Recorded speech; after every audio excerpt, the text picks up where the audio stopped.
Like, the game has all these cool skins, and you definitely know that COD is gonna be COD. Like, they're doing the whole milsim right now. But in the future, they're definitely gonna get more bombastic with shit as time goes on. What's that noise?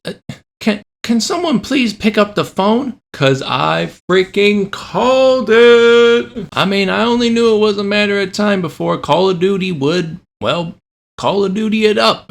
Obviously, it's just what they do to maintain their player base. But it is kind of annoying when they do stuff like this. Like with Black Ops 3, you had to buy these loot boxes in order to get the new weapons, and you weren't even guaranteed to get them. Now for multiplayer and mostly DMZ, I mean, I just don't know why the COD community really takes this much slack. I mean, I get it, you know, it's mostly just a bunch of guys who are just buying the latest console with the latest video game so they can, you know, play with their friends while they're at the fraternity or, you know, just doing general stuff. I get it, you know, but that doesn't mean we should have to put up with this. What exactly am I referring to this time? I'm referring to Call of Duty and its pay-to-win mechanics. Now, I know pay-to-win mechanics and Call of Duty have not necessarily been a modern thing, but as from what I've been seeing now, it's pretty egregious, especially from the multiplayer, but most importantly, DMZ. New shit has come to light. If you like this content and you like what I do, consider giving it a like and a subscribe. Lord knows I'm gonna need it for all the backlash I'm gonna get from this. Yeah, I decided to do something a little different and do sort of like a freeform discussion on this, or at least until my Dishonored retrospective video drops.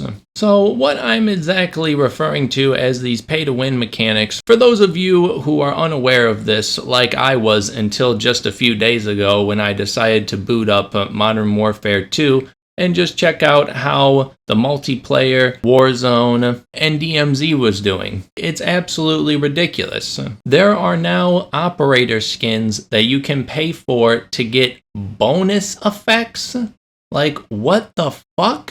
Just a couple examples of these bonus effects are spawning into a game of DMZ with 2-plate armor, which is incredibly useful. No more getting downed because you only got 1 plate and you spawned into a highly hostile environment. Spawning into the game with already a UAV kill strike in the bag? And especially this one from the Dark Ritual 2 skin pack. If you wear this skin, you will permanently have a self-revive on you whenever you jump in. That gives an outrageously imbalanced experience in this game. Not only that, but some of them offer another active duty slot. And once again, some explanation for those who don't know.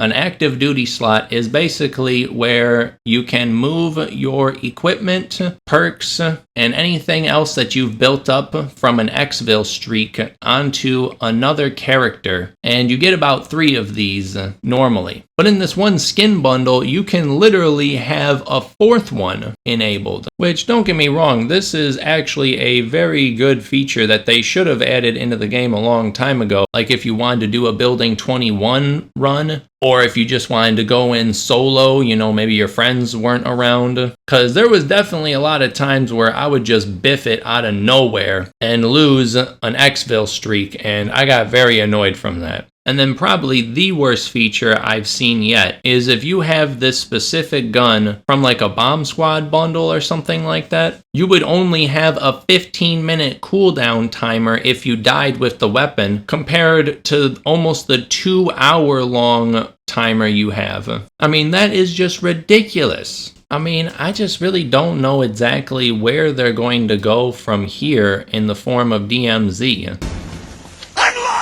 I mean, they already introduced paid factions, so, I mean, to have all of these pay-to-win mechanics inside DMZ already is quite shocking, and I don't think the game's longevity is going to last very long, which actually makes sense, because we actually did get some news recently that Activision is actually going to be making another Call of Duty game this year, in October. They lied when they released Modern Warfare 2, saying that they would support this game for another 2 years before going on to another project. So that was a fucking lie. Which is unfortunate, because it just means that they're not going to give this much project as much love, or even the next game as much time as it should have to be developed.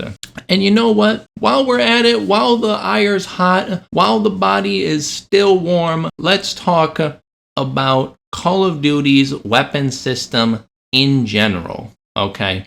This is obviously nothing new, but it still pisses me the hell off every time I think about it, okay? Because you still have a lot of gamers, a lot of my friends included, who go out and they buy these weapon packs.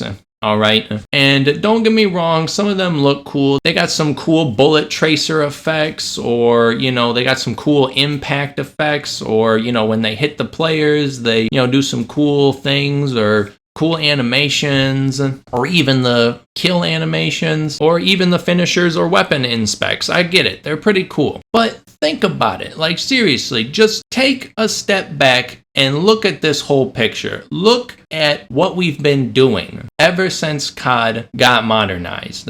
Think about it from my perspective here, okay? A new weapon blueprint comes out. They put it in with the bundle. It's maybe got some charm stickers, cool effects, maybe a skin or two, whatever. And this weapon completely shreds. Like, it just shreks everybody it touches. It's a lot of fun, and it's just amazing and awesome. You're having such a great time, and your dopamine levels spike up like it was your first time going to prom. Then, 2 weeks later, 3 weeks later, a month later, maybe 2 months, they nerf the absolute shit out of the gun. And they don't just do it right away, too. They slowly nerf it. They make the headshot damage a little bit lower, or they make the body shot damage a little bit lower, or they make the explosive effects a little bit less damaging than it should be, or they increase the recoil a little bit here and there. But wait!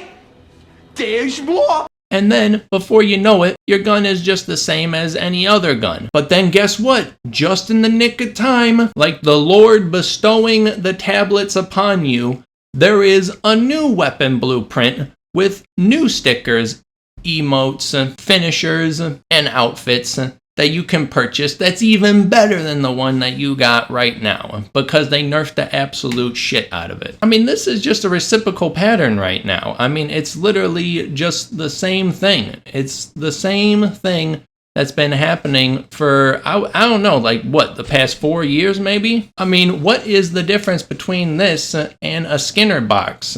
Like, it's literally the same thing. I'm not gonna get into weapon tuning, because, I mean, it is at least a little bit better. You can sort of modify stuff how you want. You can make like the recoil a little bit less, or maybe add a little bit more stability on your gun, or make the handling better, or the aim down the sights faster, stuff like that. So, I mean, I don't really necessarily care about that. It's literally just them putting out a super overpowered gun, and then a little bit later they go, oh, sorry, this isn't how the gun was meant to be, because it's way too powerful, and we didn't do this on purpose at all. Like, seriously, I don't know how much longer we have to play these games before we can realize that. And obviously, it always starts off slow. They never do this right away. They usually do it like 3 months after the game drops, and the loyal fan base is still latched onto it. And all the other people like me who just wanted to play it for the story and a little bit of the multiplayer to game with their friends have kind of dropped off. And then they start slowly implementing these properties. Oh, you know, here's a new weapon pack. It's got some blueprints on it that are really dope, you know what I mean?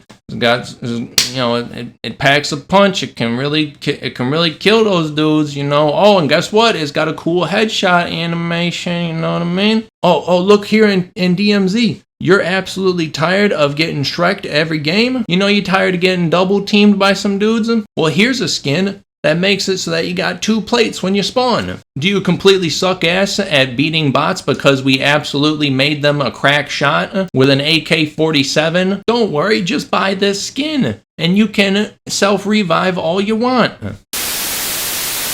OBS kind of took a crap on me, so now I don't remember exactly what I was talking about, but whatever I was talking about, my point still stands. Basically, Call of Duty really needed a win with Modern Warfare, and they got that. And the second game followed it up pretty nicely, even though it had some pretty bad elements in it, mostly talking about the story, obviously. Multiplayer was pretty good as well, but that's just how they go. They always slowly creep in these more invasive methods of stealing your money. I mean, I really can't just understand why they don't just make a good game with a good multiplayer and just leave it at that. Oh yeah, now I remember why. Because of money. Hello, I like money. Thank you very much for listening to me rant about this. I know it's not necessarily my typical content, but I decided to post a little something while my Dishonored review is in the oven right now. I think I'm going to make this sort of like a regular thing. Like, I'm going to try to post some content like once a week, and it's going to be like a topic about, gaming news or something like that if I can get a review out by then. That being said, for all of you who are still here, thank you very much for listening this long. And I just wanted to pull up this absolutely hilarious quiz that I sent to the community just a little bit ago. Yeah, I asked you guys a few days ago in The Last of Us Part 2, what is Abby's father's name? And about 62 of you actually said Jerry, which is the correct answer. Which I will admit is kind of a tough one because, his name is only said once. So, good on you if you got it. Don't worry about the 20% of you who said that his name was Gary because it does sound pretty similar. I just thought it was kind of funny because that just kind of shows how forgettable of a character he was. Insert Parks and Rec meme here. But anyways, that being said, I'm Mr.LetsGame. Thank you for watching the channel. I hope you have a good day. That's the end of the video.